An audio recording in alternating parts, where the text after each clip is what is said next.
बिस्मिल्लाहिर्रहमानिर्रहीम। अस्सलाम वालेकुम। इन्फो में खुश आमदीद। आज 6 अगस्त 2022 बरोज़ हफ्ता 8 मुहर्रम बमुताबिक 1444 हिजरी सऊदी अरब की ताज़ा तरीन खबरों के साथ मैं हूँ वसीम। सऊदी अरब के बदलते हालात और सऊदी अरब की बदलती हुई खबरें हासिल करने के लिए आप इन्फो को सब्सक्राइब कर सकते हैं। बेल आइकन प्रेस कर लीजिएगा ताकि आप तक नोटिफिकेशन पहुँचें आज के न्यूज़ बुलेटिन में नई और अहम अपडेट्स। तो वीडियो को मुकम्मल देखिए। शुरू करते हैं पहली खबर के साथ। आइंदा साल से सऊदी ख़वातीन ट्रेन चलाने लगेंगी। सऊदी ख़वातीन ने तेज़ रफ्तार ट्रेन चलाने की ट्रेनिंग हासिल कर ली। साल रवां के माह दिसंबर के आखिर तक 31 सऊदी ख़वातीन ट्रेन चलाने की तरबियत मुकम्मल कर लेंगी। ख़वातीन को रेलगाड़ी चलाने की इब्तदाई ट्रेनिंग का आगाज़ जनवरी 2022 से किया गया था। इब्तदाई कोर्स में उन्हें ट्रेन के बारे में मालूमात और उसके सिस्टम की तरबियत फराहम की गई थी। सबक वेबसाइट ने स्पेनी जरीदे में शाया रिपोर्ट के हवाले से इत्तला दी है कि सऊदी ख़वातीन ने ट्रेन चलाने की ट्रेनिंग के दूसरे कोर्स का दूसरा अमली मरहला शुरू कर दिया है जो 5 महीने तक जारी रहेगा। शुरू में सऊदी ट्रेन ड्राइवर ख़वातीन पेशावर ड्राइवर्स की मौजूदगी में ट्रेन चलाएंगी। मुतल्लिका हुकाम ने तवक्को ज़ाहिर की है कि ट्रेनिंग लेने वाली 31 सऊदी ख़वातीन की तरबियत माह दिसंबर के आखिर तक मुकम्मल हो जाएगी, जिसके बाद उनका टेस्ट लिया जाएगा और उन्हें रेलगाड़ी चलाने का लाइसेंस जारी कर दिया जाएगा। पेट्रोल स्टेशन की चेकिंग का दूसरा मरहला शुरू। सऊदी अरब के कई इलाकों में पेट्रोल स्टेशन की चेकिंग की मुहिम 2 शुरू कर दी गई है। 11 इदारों की नुमाइंदा एग्जीक्यूटिव कमेटी चेकिंग का काम कर रही है। सऊदी खबरसां एजेंसी एसपीए के मुताबिक एग्जीक्यूटिव कमेटी में तवानाई, दाखिला, तजारत, बल्दियात, आबादकारी अमूर, इस्लामी अमूर, दावत, सियाहत, ट्रांसपोर्ट, लॉजिस्टिक खिदमात, अफरादी क़ुव्वत और समाजी बहबूद, इत्तलाआत, वज़ारत ख़ज़ाना, माहौलियात, पानी और ज़राअत, ये तमाम वज़ारतें इसमें शामिल हैं। एग्जीक्यूटिव कमेटी पेट्रोल स्टेशन और सर्विस स्टेशन पर पेश की जाने वाली सहूलत के मेयारी होने को यकीनी बनाने के लिए छापे मार रही हैं। कमेटी की कोशिश है कि पेट्रोल स्टेशन और सर्विस सेंटर मुतल्लिका इदारों के मुकर्रर करदा स्टैंडर्ड की पाबंदी करें। कमेटी ज़वाबित की खिलाफ वर्जी पर कानूनी कार्रवाई का हक रखती है।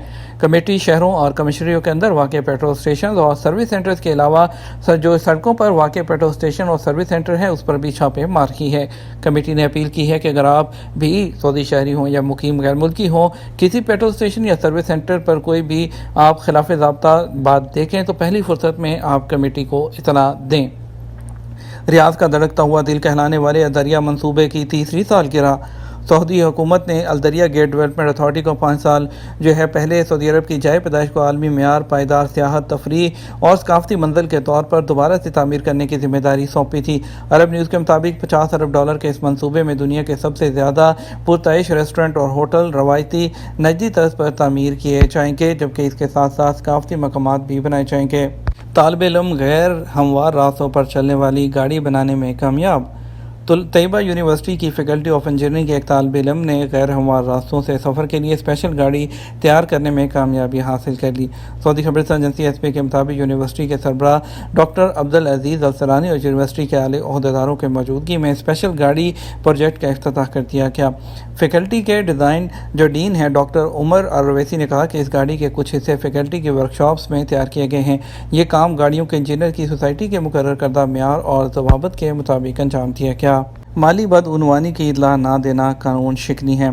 सऊदी पब्लिक प्रोसिक्यूशन के मुताबिक कंपनी का अकाउंट चेक करते हुए अगर चार्टर्ड अकाउंटेंट के इल्म में कंपनी के कोई खिलाफ कानून काबिल सज़ा सरगर्मी आए तो उसे छुपाने का हक नहीं रखता। अगर ऐसा किया जाता है तो उस पर सज़ा होगी।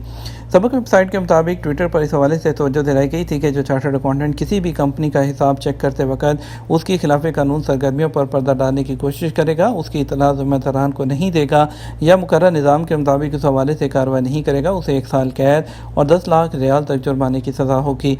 याद रहे कि सऊदी अरब समेत दुनिया के जो तमाम मुल्कों में कंपनियों का हिसाब किताब चार्टर्ड अकाउंटेंट्स के जरिए चेक होता है, उसकी रिपोर्ट सरकारी और प्राइवेट इदारों की जानब से एतबार की नज़र से देखी जाती है।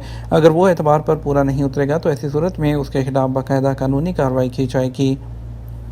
लैंडिंग से पहले मुसाफिरों को खिड़कियों के शटर खोलने का क्यों कहा जाता है? परवाज़ों और तैयारों पर नज़र रखने वाले इदारे स्काई स्कैनर ने इंकशाफ किया है कि फ़ज़ाई मुसाफिरों को अक्सर सफ़र के दौरान बहुत से सवालात परेशान करते हैं और इन सवालात का जवाब सोच ही रहे होते हैं कि सफ़र ख़त्म हो जाता है और जब वो दूसरी मरतबा सफ़र करते हैं तो ये सारे सवालात फिर से उन्हें परेशान करने लगते हैं, मगर हतमी जवाब उनके पास नहीं होता। स्काई स्कैनर का कहना है कि खातून मुसाफिरों को कुछ ज़्यादा ही फ़िक्र लाहक होती है कि वो ऐसे सवालात पूछने लगती हैं जिनका जवाब उस वक़्त किसी के पास नहीं होता। मसलन ये कि आपने हमें लैंडिंग से पहले खिड़की का शटर खोलने के लिए क्यों कहा, اگر ہوائی جہاز کا دروازہ دوران پرواز کھل جائے تو کیا ہوگا؟ پھر یہ کہ فرسٹ کلاس کے مسافروں کو دی جانے والے کھانے اور اکانومی کلاس کے مسافروں کو دی جانے والی ڈشز میں کیا فرق ہوتا ہے؟ غرض کے فضائی سفر کے دوران جتنے سوال ذہن میں آتے ہیں وہ سب کے سب حفظ متقدم کے احساس کا نتیجہ ہوتے ہیں، اور ایسا ہونا بھی فطری ہے، کیونکہ انسان کو ہر حالت میں اور ہر جگہ اپنی جو حفاظت ہے وہ زیادہ عزیز ہوتی ہے۔ مسجد الحرم میں زائرین خواتین کی رہنمائی کے لیے لیڈیز یونٹ۔ مسجد الحرم کی انتظامیہ کے سربراہ کے معاون اور مشیر ڈاکٹر فاطمہ رشود نے کہا ہے کہ لیڈیز نگران یونٹ کی جانب سے عمرہ زائرین خواتین کے استقبال کے لیے تمام تیاریاں مکمل کر لی گئی ہیں۔ خانہ کعبہ کے اطراف حصار ختم کرنے کے بعد ہونے والی تبدیلیوں کے تناظر میں نئے انتظامات کیے گئے ہیں۔ خانہ کعبہ کے اطراف حصار ختم کرنے کے بعد ہونے والی تبدیلیوں کے سلسلے میں نئے انتظامات کیے گئے ہیں۔ سبق ویب سائٹ کے مطابق الرشود نے جو زنانہ مسلوں کے معائنے اور خانہ کعبہ کے آس پاس رکاوٹیں ہٹاتے وقت موقع پر موجود تھی، کہا کہ نئے عمرہ سیزن کے آغاز میں اعلیٰ قیادت نے حفاظتی حصار ہٹانے کی ہدایات جاری کر کے امہ کی جو خواہش تھی، جو امنگ تھی، وہ پوری کر دی۔ رکاوٹیں زائرین کی صحت اور سلامتی کی خاطر لگائی گئی تھیں۔ اقامہ ایکسپائر ہونے پر فائنل ایگزٹ کیسے لگے گا؟ سعودی عرب میں مختلف ملکوں کے لوگ روزگار کے حوالے سے مقیم ہیں، جنہیں کافی دفعہ مسائل کا سامنا بھی کرنا پڑتا ہے۔ غیر ملکی کارکنوں کے مسائل کے حل کے لیے وزارت افرادی قوت اور سماجی بہبود آبادی، جس کا پرانا نام وزارت محنت تھا، اس کی جانب سے لیبر کورٹس آجر اور اجیر کے مابین جھگڑوں کو حل کرنے کے لیے بنائے گئے ہیں۔ آجر اور اجیر کے تنازع کے بارے میں ایک شخص نے جب آزاد کے ٹویٹر پر دریافت کیا، کفیل خروج نہائی نہیں لگا رہا جبکہ اقامہ بھی ایکسپائر ہو چکا ہے، پیشہ جو ہے وہ گھریلو ڈرائیور کا ہے، کیا کروں؟ سوال کے جواب میں جوازات نے بتایا کہ وزارت افرادی قوت اور سماجی بہبود آبادی کے شعبہ تنازعات کے حل سے رجوع کریں، جہاں موجود اہلکار کو درخواست دی جائے تاکہ وہ معاملات کا جائزہ لینے کے بعد فیصلہ جاری کر سکیں۔ واضح رہے، سعودی عرب میں غیر ملکی کارکنوں کے حقوق کے تحفظ کے لیے خصوصی ادارہ بنایا گیا ہے، جسے عربی میں حیہ تسویہ الخلافات العمالیہ کہا جاتا ہے۔ یہ شعبہ وزارت افرادی قوت اور سماجی بہبود کا ایک ذیلی ادارہ ہے، جہاں کمپنیوں کے اور آپ کے مابین جو امپلائیز ہیں اس کے مابین ہونے والے جھگڑوں کو حل کیا جاتا ہے۔ خیال رہے، قانون کے مطابق غیر ملکی کارکنوں کے اقامہ کی سالانہ بنیاد پر تجدید کرنا اسپانسر یعنی کفیل کی ذمہ داری ہوتی ہے۔ اس حساب سے کفیل اس بات کا پابند ہے کہ وہ اپنی زیر کفالت کارکنوں کے اقاموں کی بروقت جو تجدید ہے اس کو یقینی بنائے۔ اقامہ ایکسپائر ہونے کی صورت میں کارکن کا حق ہے وہ وزارت افرادی قوت کے متعلقہ ادارے میں شکایت درج کروا سکتے ہیں، جبکہ اقامہ ایکسپائر ہونے کے علاوہ تنخواہ یا واجبات کی عدم ادائیگی کے معاملات بھی پیش کیے جا سکتے ہیں۔ خیال رہے کہ اگر کارکن کے اسپانسر سے پاس سے فرار ہو جاتا ہے تو معاملات اس کے خلاف ہو جاتے ہیں، جس کے بعد کارکن کی جانب سے دائر کیے جانے والا مقدمہ اہمیت نہیں رکھتا۔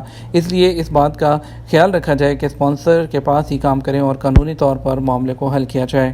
جب آزاد کے ٹویٹر پر ایک شخص نے دریافت کیا ٹریفک چالان جو کہ 150 ریال ہے، اس کی عدم ادائیگی پر خروج نہائی لگ سکتا ہے یا نہیں؟ سوال کا جواب دیتے ہوئے جوادات کا کہنا تھا کہ غیر ملکی کارکن کے ذمہ کسی بھی خلاف ورزی ریکارڈ ہونے کی صورت میں جب تک چالان ادا نہ کیا جائے سسٹم میں خروج ہوتا یا فائنل ایگزٹ نہیں لگایا جا سکتا۔ غیر ملکی کارکن کے سرکاری معاملات کی انجام دہی کے لیے لازمی ہے کہ جوادات کے سسٹم میں کارکن کی فائل صاف ہو اور کسی قسم کی خلاف ورزی اس کے ریکارڈ پر نہ ہو۔ ایک شخص نے دریافت کیا کہ گھریلو ڈرائیور کے طور پر سعودی عرب میں مقیم تھا، 2 سال پہلے چھٹی پر گیا مگر واپس نہیں آ سکا، اب ایک اور دوست ویزا بھیجنے کا کہہ رہا ہے، کیا دوبارہ دوسرے ویزے پر سعودی عرب آ جا سکتا ہوں؟ تو اس حوالے سے جوادات کا کہنا تھا کہ اقامہ قوانین کے مطابق جو غیر ملکی خروجاتوں پر جا کر واپس نہیں آتے وہ قانون ولم یاد یعنی کہ ایگزٹ ناٹ ریٹرن کی خلاف ورزی کرتے ہیں۔ ایسے لوگ 3 سال تک کسی بھی ورک ویزے پر سعودی عرب نہیں آ سکتے، لیکن اگر ایک صورت ہے جس میں آنا چاہیں تو وہ پرانے کفیل کا ویزا ہوتا ہے، کہ یعنی کہ پرانے کفیل کی طرف سے آپ کو ویزا دیا جائے نیا، تو آپ اسی کے ویزے پر دوبارہ سعودی عرب آ سکتے ہیں۔ چلیں گے کچھ بڑھیں گے کورونا کے کیسز کی جانب، آپ کو بتائیں گے کہ کورونا کے جو کیسز ہیں اس میں کمی، صحت یاب ہونے والے زیادہ۔ سعودی عرب میں جمعے کو کورونا کے کیسز میں مزید کمی واقع ہوئی ہے، جبکہ کورونا ویکسین کی خوراکیں لینے والوں کی تعداد 6.5 کروڑ سے تجاوز کر چکی ہے۔ سبق ویب سائٹ کے مطابق وزارت صحت نے کہا کہ جمعے کو کورونا کے 177 نئے مریض ریکارڈ پر آئے ہیں، جبکہ 303 شفا یاب ہوئے۔ کووڈ کے باعث جمعے کو کسی کی موت واقع نہیں ہوئی۔ بات کریں گے سعودی عرب کے مختلف ٹرانزیکشنز کے مطابق ریال کے ریٹ کے بارے میں، اور جو ہے آپ کو بتائیں گے کہ سعودی عرب کے مختلف ٹرانزیکشنز کے مطابق آج ریال کا ریٹ کیا رہے گا۔ آپ کو بتائیں گے پہلے پاکستان کے لیے فوری بینک دے رہا ہے 58 روپے 95 پیسے، ایس ٹی سی پے دے رہا ہے 58 روپے 87 پیسے، تحویل الراجی دے رہا ہے 58 روپے 46 پیسے، ویسٹرن یونین دے رہا ہے 58 روپے 55 پیسے، منی گرام دے رہا ہے 58 روپے 68 پیسے، ٹیلی منی دے رہا ہے 58 روپے 45 پیسے۔ انڈیا کے لیے فوری بینک دے رہا ہے 20 روپے 48 پیسے، ایس ٹی سی پے 20 روپے 64 پیسے، تحویل اراضی 20 روپے 89 پیسے، ویسٹرن یونین 20 روپے 73 پیسے، منی گرام 20 روپے 69 پیسے، انجاز بینک 20 روپے 84 پیسے۔ یہ تھا ہمارا اب تک کا نیوز بلیٹن۔ آپ مزید خبروں کے لیے ہمارا جو ہے وہ شام 6 بجے کا نیوز بلیٹن دیکھ سکتے ہیں۔ اجازت دیجیے گا، اپنا خیال رکھیے گا۔ السلام علیکم۔